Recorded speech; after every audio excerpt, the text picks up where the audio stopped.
O dia 18 de setembro de 2012 começou de forma normal para Chris Lemons, mergulhador profissional, e seus dois colegas de mergulho de saturação, Dave Iusa e Duncan Alcock.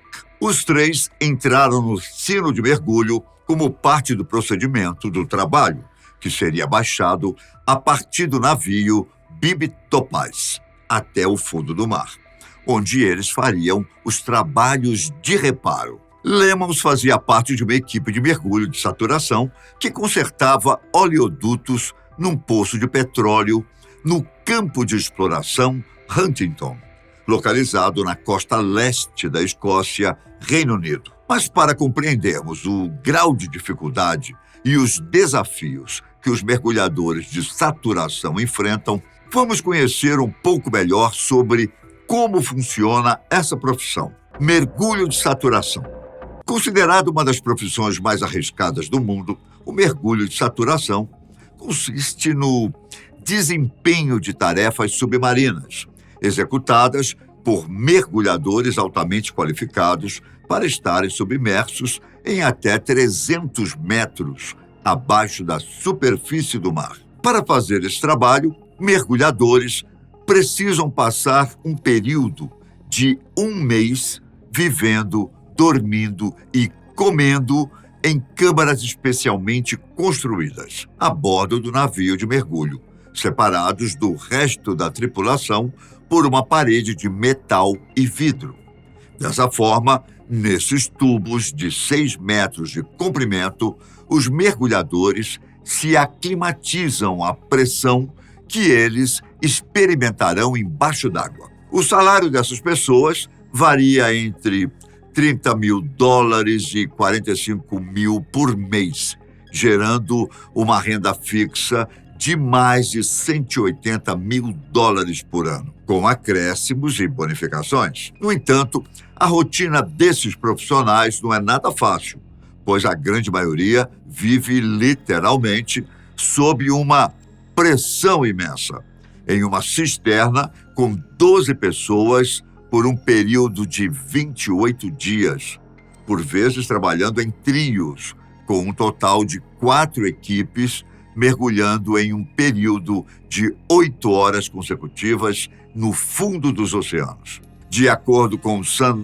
Archer, em entrevista ao The Guardian, no primeiro mergulho, que por lei só pode durar 8 horas, 2 mergulhadores ficam na água e outro fica no sino para emergências. Essa terceira pessoa é chamada de mergulhador resgate. Os mergulhadores de saturação, portanto, precisam viver em uma câmara pressurizada que fica localizada no meio de um navio ou na superfície da água, próximo ao convés, por até 28 dias, devido ao limite do corpo humano para operar em tais condições. Além do mais, quando é o momento de mergulhar, eles são transferidos para uma cápsula pressurizada menor, chamada sino, que desce até o fundo do mar para a realização das tarefas. Dessa forma, quando acaba o dia de trabalho, a pessoa tem direito a um banho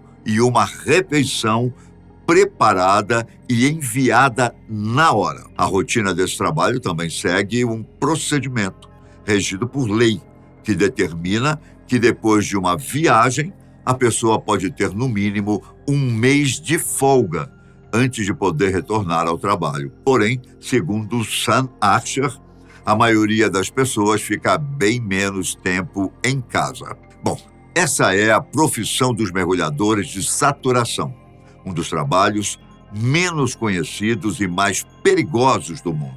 O risco da profissão é o resultado da única saída para a indústria de petróleo e gás, que precisa ir até o fundo do mar para realizar manobras, como manter ou desmontar poços, plataforma e oleodutos, bem como inverter fluxo de válvulas e apertar parafusos, com macacos hidráulicos, tudo que veículos operados remotamente não têm a precisão ou o juízo necessário para realizar. Chris Lemons e seus colegas, portanto, tinham um desafio de trabalharem para a indústria petrolífera. E apesar de não ser tão experiente quanto seus dois colegas, ele mergulhava havia 8 anos e já fazia mergulho de saturação havia 1 ano e meio, tendo participado de 9 mergulhos em águas profundas. Ele relatou que a preparação é bastante complexa para o desempenho do seu trabalho. E comparando com os astronautas, Lemons brinca que, de certa maneira, é mais rápido voltar da Lua do que das profundezas do oceano. O procedimento de treinamento realmente é bastante delicado, devido à forma inusitada de isolamento que os mergulhadores de saturação enfrentam. Dentro da câmara, os integrantes de cada equipe dependem completamente uns dos outros. E antes de eles deixarem a câmara hiperbárica ou antes que alguma ajuda possa ser levada para o seu interior, são necessários 6 dias de descompressão. Quem tem interesse por mergulho já deve ter ouvido falar desse procedimento. A descompressão é necessária porque o nitrogênio do ar comprimido que os mergulhadores respiram enquanto estão embaixo d'água dissolvem suas correntes sanguíneas e tecidos enquanto estão em grande profundidade. Dessa forma, quando eles voltam para a superfície, a pressão da água desaparece e as bolhas de nitrogênio deixam o corpo. E se isso acontece muito rapidamente, pode causar dores nos tecidos do corpo e danos ao sistema nervoso, além de levar à morte caso as bolhas se formem no cérebro. Essa condição comumente é conhecida como bends ou torções. Os mergulhadores que fazem esse trabalho, no entanto, lidam com esses riscos com facilidade. Para Lemons, a maior preocupação era passar tanto tempo longe de sua noiva, Morag Martin. Durante o fatídico 18 de setembro de 2012, de acordo com relatos do próprio Chris Lemons, o mar estava um pouco agitado na superfície, mas no fundo estava bastante claro. O mergulhador e os 2 colegas com quem ele estava mergulhando, Dave Owaza e Duncan Alcock, entraram no sino de mergulho, como sempre o faziam. E assim, a partida coordenada do navio Bibi Topaz desceram até o fundo do mar, onde eles fariam os trabalhos de reparo. O estalo. Normalmente, navios de mergulho usam sistemas de navegação e propulsão controlados por computador, conhecidos como posicionamento dinâmico, para manter a embarcação sobre o local do mergulho enquanto há pessoas embaixo d'água. O mar agitado, entretanto, iniciaria uma reação em cadeia que quase tirou a vida de Lemons. Assim que o mergulhador e seu colega Dave começaram a consertar os dutos sob supervisão de Duncan Alcock, o mergulhador de resgate que estava dentro do sino, o sistema de posicionamento do navio Bibi Topaz parou de funcionar repentinamente. E a partir daí, o navio rapidamente começou a sair de sua posição. No fundo do mar, alarmes dispararam no sistema de comunicação dos mergulhadores. Lemons e Dave foram instruídos a voltar ao sino de mergulho, mas quando eles começaram a seguir seus cordões umbilicais, um cabo que conectava os mergulhadores ao navio na superfície, o navio já havia se movimentado por sobre a alta estrutura de metal em que eles estavam trabalhando, o que significou que eles deveriam escalá-la. Quando eles chegaram perto do topo desta estrutura, também submersa, o cordão umbilical de Lemons ficou preso num pedaço de metal da estrutura. E antes que ele pudesse soltá-lo, o navio puxou o cabo e o arrastou contra os pilares de metal. Houve um estalo assustador quando o cabo grosso que conectava Chris Lemons ao navio na superfície se rompeu. Mas Lemons não ouviu nada. ele foi se deslocando da estrutura submarina de metal em que estava trabalhando, em queda livre, de costas na direção do fundo do mar. Sua ligação com o navio havia se perdido, e com ela qualquer esperança de que ele pudesse retornar à embarcação. Esse cordão umbilical vital que ligava Lemons ao mundo acima dele levava energia, comunicação, calor e ar à sua roupa de mergulho. Assim, nas profundezas do oceano, o mergulhador também teve seu suprimento de ar rompido, deixando-o com um suprimento de emergência para apenas 6 ou 7 minutos. Nos 30 minutos seguintes, no fundo do Mar do Norte, Lemons experimentaria algo que poucas pessoas sobreviveram para poder falar a respeito. Ele ficou completamente sem ar. Instinto de sobrevivência.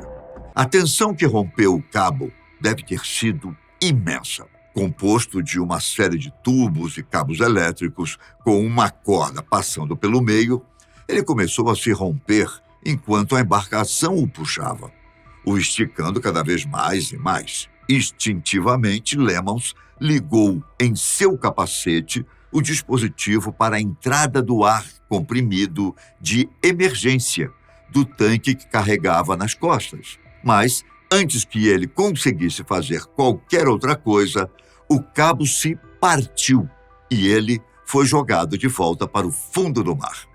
O incrível foi que, milagrosamente, em total escuridão, Lemons conseguiu ficar em pé e encontrar seu caminho de volta à estrutura de metal do poço de petróleo, para escalá-la novamente até o topo, na esperança de avistar o sino e voltar em segurança. Porém, quando ele chegou no topo, não havia nenhum sinal do sino.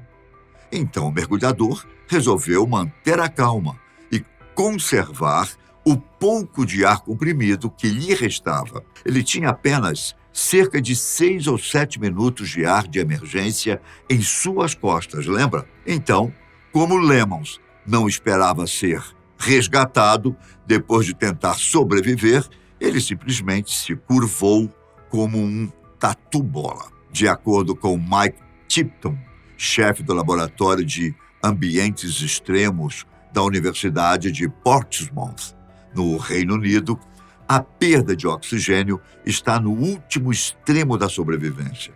Porém, o corpo humano não tem uma grande reserva de oxigênio.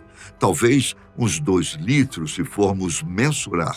Tipton explica que a forma como cada um utiliza essas reservas depende do metabolismo de cada corpo. Neste sentido, sem oxigênio, o corpo humano pode sobreviver por apenas alguns minutos, antes que o processo biológico que alimenta as células comece a falhar. A partir dessa frequência, os sinais elétricos que alimentam os neurônios no cérebro também diminuem e depois param completamente. O estudioso explica que se alguém estiver estressado ou em pânico, isso também pode elevar a taxa de metabolismo da pessoa.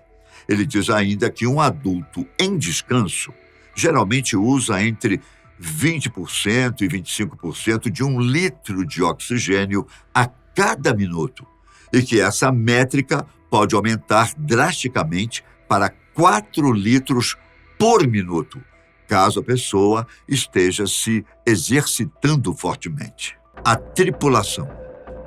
No documentário Último Suspiro, de 2018, uma produção da Netflix, é possível identificar algumas imagens feitas pelo próprio Chris Lemons ao longo de suas empreitadas nos navios e áreas das embarcações que trabalhava. A bordo de Bibi Topaz, a tripulação tentava desesperadamente navegar o barco manualmente de volta à posição inicial para salvar o colega perdido. Durante a empreitada do resgate, a equipe da embarcação também lançou um submarino controlado por controle remoto na esperança de encontrar o mergulhador. Quando o submarino o encontrou, Eles olharam impotentes por suas câmeras, enquanto os movimentos de Lemons gradualmente paravam. Em depoimento, Lemons relatou que se lembrava de puxar os últimos restos de ar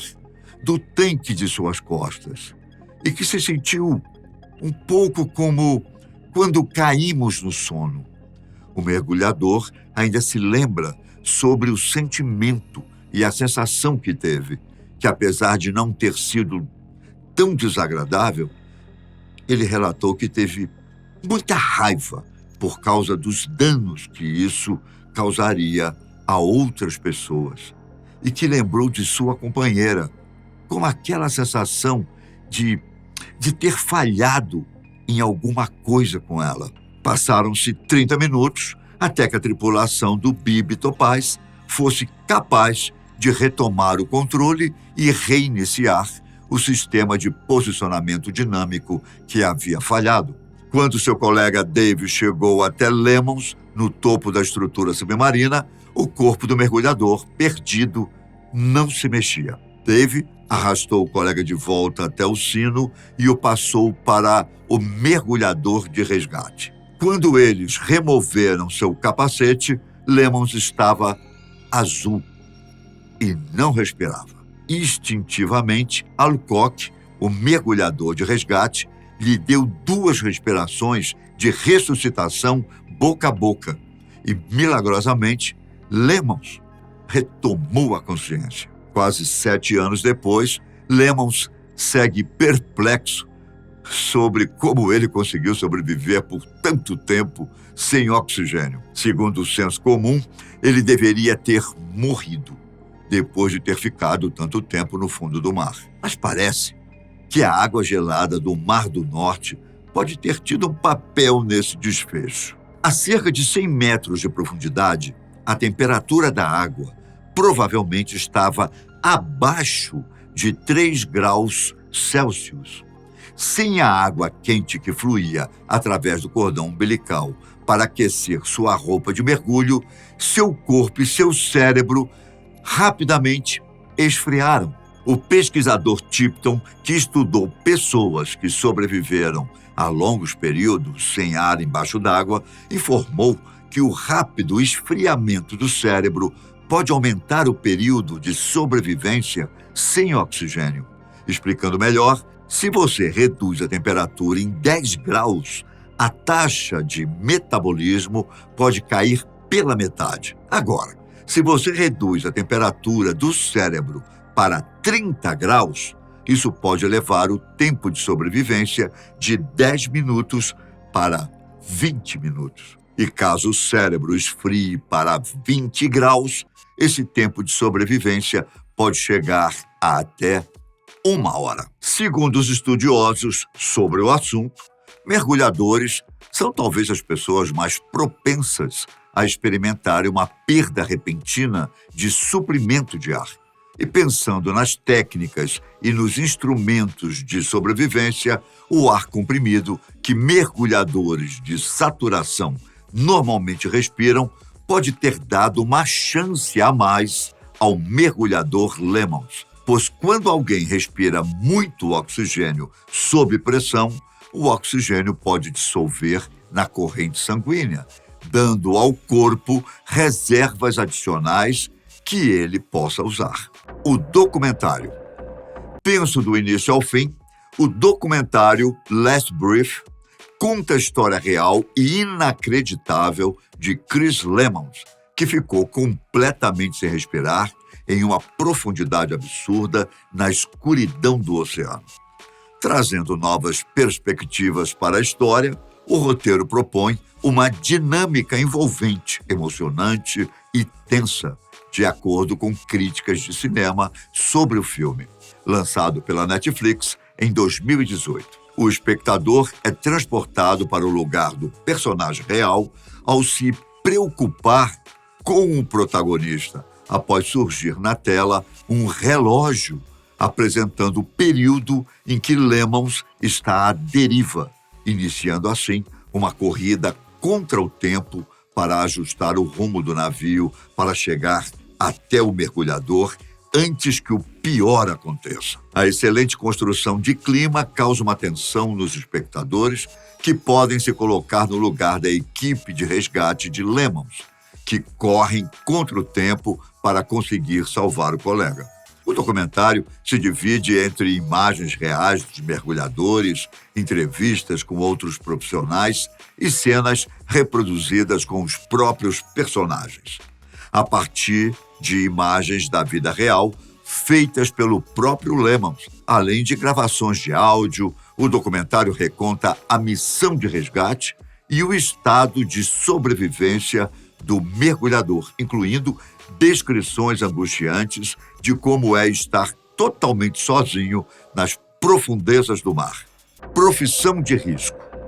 Muitas pessoas que encaram o trabalho de mergulho profissional sonharam com isso desde criança. Muitas vezes, porque em alguns casos o mergulhador em alto mar é o mais próximo que alguém pode chegar do espaço na Terra, andando em partes do mundo que o homem nunca pisou, bem como vendo coisas que poucas pessoas verão. Apesar disso, o mergulho por saturação exige muito mais do que amor. É necessário inteligência aguçada, com entendimento de matemática e física muito acima da média, fora o esforço físico.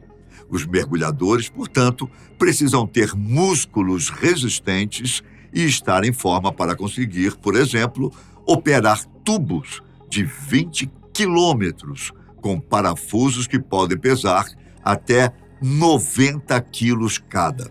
O mergulhador de saturação, Sam Asher, explica que uma dose de coragem também é fundamental, pois é um trabalho pesado. Você sair de um sino de mergulho debaixo d'água no breu total, como fez Chris Lemon. Portanto, a profissão não é para qualquer um.